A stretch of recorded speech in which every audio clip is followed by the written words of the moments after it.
Welcome to our Countertop Ice Maker Showdown.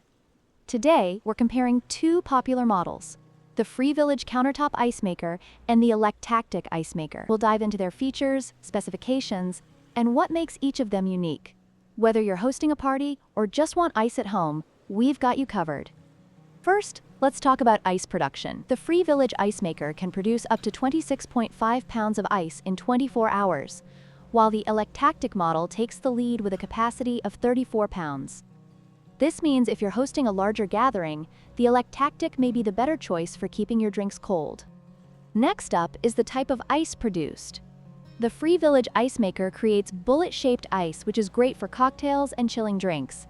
On the other hand, the Electactic produces chewable pebble ice, perfect for slushy drinks and enhancing the flavor of your beverages.